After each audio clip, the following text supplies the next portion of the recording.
Terviseameti andmetel on gripi haigestumine tugevas kasvutrendis. Alates novembri teises poolest on siis haigestunute arv kahekordistub iga nädal. Kui novembri 3. nädalas oli 250 juhtu, siis üle-eelmine nädal see oli juba 500 juhtu ja siis eelmisel nädalal 1000 haigusjuhtu. Keskmisest kõrgem haigestumine on praegu Harjumaal, kõige kõrgem aga Tartumaal. Siin Tartu Ülikooli kliinikumis on praegu haiglaravil üle 10 patsiendi, kellel on gripp. Peamiselt on nende hulgas vanemad inimesed ja lapsed, kuid valdav osa neist ei olnud vaktsineeritud.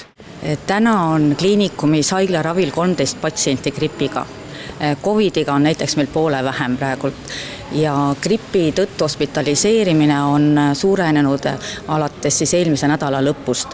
Põhiliselt on siis kõrge palavik, mis teeb patsiendi loiuks, teadvushäire võib tekkida ja on ka siis pneumooniaga patsiente, nii viiruspneumoonia või siis juba bakteriaalse kopsupõletikuga patsiendid. Siin räägitakse ka sellest, et see gripitüvi on muutunud ja kindlasti on neid inimesi, kes mõtlevad, kas üldse on mõtet vaktsineerida.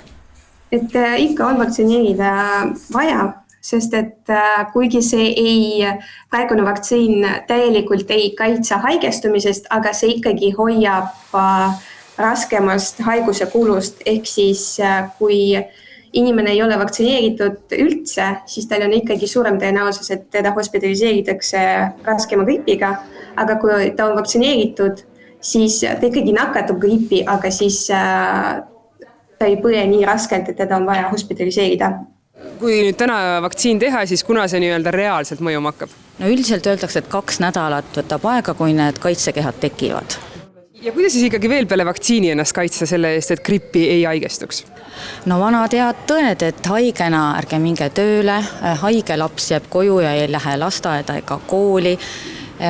Immuunpuudulikud patsiendid võiksid vältida rahvarohkeid kohti ja siis kui on vaja minna, siis saab maski kanda ja loomulikult kätehügieeni ei maksa ära unustada.